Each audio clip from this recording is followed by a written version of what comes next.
Ever notice how some guys just seem different after being single for a while?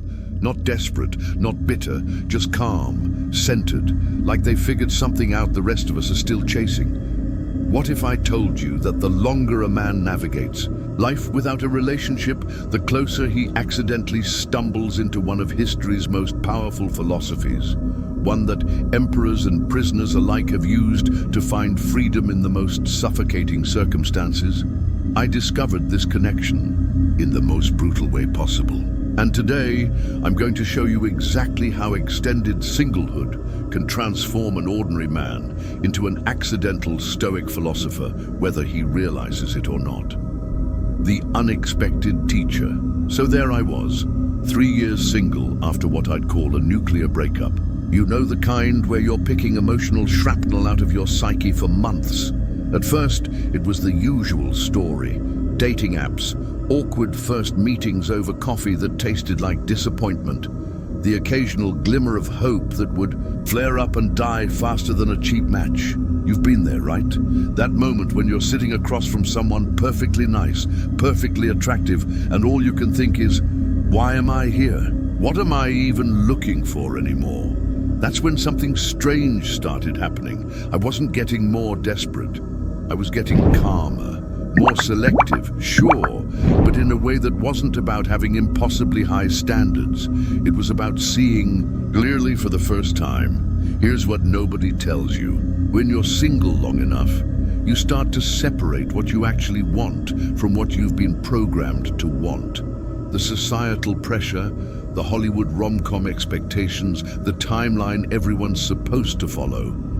It all starts to look like what the ancient Stoics would call externals, things outside your control that you've mistakenly attached your happiness to. And this is where it gets interesting. Because without realizing it, I was walking the same path as Marcus Aurelius, who wrote, "You have power over your mind, not outside events. Realize this, and you will find strength." The indifferent paradox. But here's what I didn't expect to learn. Next, the indifferent paradox. You know what's genuinely messed up? The moment you stop desperately needing a relationship is exactly when you become most capable of having a good one. The Stoics had this concept they called preferred indifference, things that are nice to have, but shouldn't determine your happiness or self-worth. Good health, wealth, and yes, even relationships. After about year 4 of being single, I noticed something shift in me. When friends would ask, "Still single? How are you dealing with that?" My honest answer became, "Actually, I'm good." Not in that fake "I'm fine" way we all recognize, but genuinely good. I'd achieved what the Stoics called apatheia, not apathy, but freedom from being dominated by desires and fears. The difference is subtle, but revolutionary. Let me break down what happens in the single man's mind around this time. Remember, when meeting someone new felt like an audition, like every word, every gesture was being judged, that pressure vanishes. Conversations become genuine explorations, not performances. Remember feeling like your worth was somehow tied to whether someone chose you? That dissolves too. Your value is intrinsic, not assigned by another person's interest. I still remember the exact moment this hit me. I was on a date with someone objectively amazing, successful, beautiful, intelligent, the kind of person who years earlier would have had me strategizing how to win them. Instead, I found myself thinking, she's great.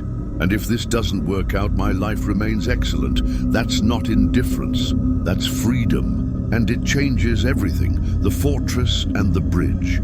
But this freedom comes with an unexpected cost. So, here's where it gets complicated. The longer a man stays single, the more he builds what I call a Stoic fortress, a self-contained world, where he needs very little from outside to be content. Daily routine perfected, personal finances managed, emotional regulation mastered, living space exactly as he wants it.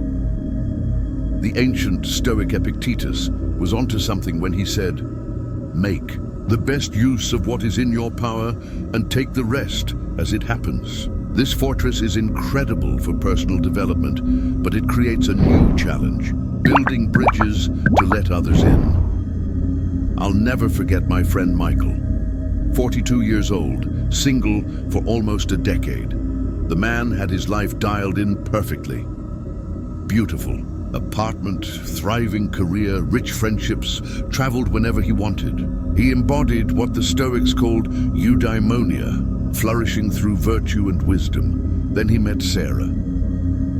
Everything was going great until she started suggesting small changes to his sacred routine, moving their date night to accommodate her. Work schedule, suggesting a different approach to handling finances, wanting more spontaneity in their weekends. What happened? The fortress walls went up. The very self-sufficiency that made him such a complete person became the barrier to true partnership. As Seneca wrote, "He who clings to a rock cannot move forward." The Stoic single man must learn that sometimes the greatest strength isn't in resistance but in integration. This balance between maintaining your hard-won self-sufficiency and creating space for authentic connection. That's the advanced class in accidental Stoicism, and it's something I'm still working on every day. The mortality perspective, which brings me to perhaps the most profound transformation of all, the mortality perspective. There's this exercise Stoics practice called memento mori.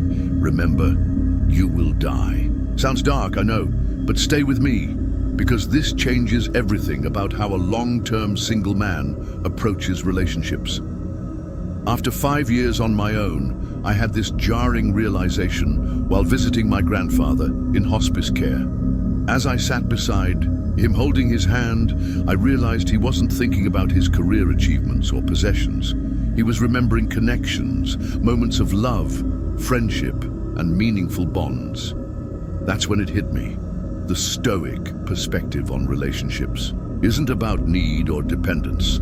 It's about conscious choice, about saying, I know I can be complete alone, and yet I choose connection not from lack, but from abundance. This mortality perspective strips away the trivial concerns that plague early dating. What will my friends think of her? Is she impressive enough on paper? Do we look good together? In photos? Instead, it focuses you on what matters. Does this person help me become my best self? Do we face life's challenges as worthy allies? Can we create meaning together?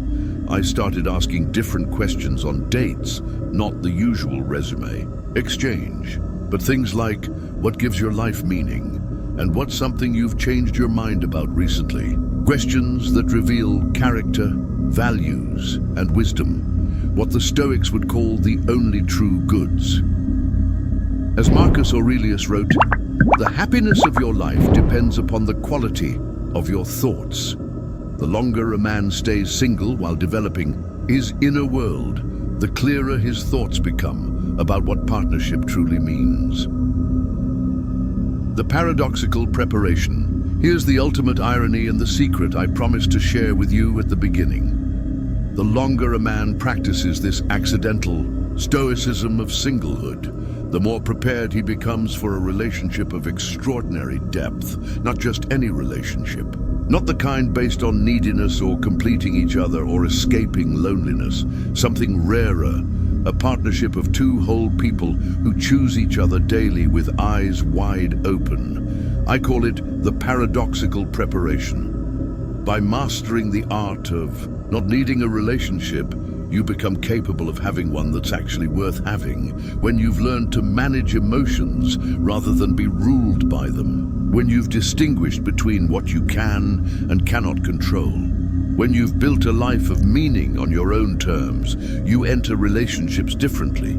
You bring clarity instead of confusion, purpose instead of need, stability instead of chaos. Anthropologist Margaret Mead once said something fascinating about this. When asked about the earliest sign of civilization, she didn't point to tools or weapons. She pointed to a healed femur, a thigh bone that had broken and mended. In the animal kingdom, she explained, if you break your leg, you die. You can't run from danger, hunt for food, or reach water. But a healed femur showed someone had cared for the injured person until they recovered. That's what evolved relationships look like. Two people who don't need each other to survive, but choose to help each other thrive. The accidental Stoic doesn't enter relationships to escape suffering, but to create meaning alongside another sovereign individual. As Epictetus said, he is a wise man who does not grieve for the things which he has not, but rejoices for those which he has. If this resonated with you, I'd love to hear your story in the comments. Are you accidentally practicing Stoicism in your single life? Or have you found other philosophies that guide you? Subscribe for more explorations of modern manhood through ancient wisdom. And remember, as the Stoics would say, the obstacle is the way.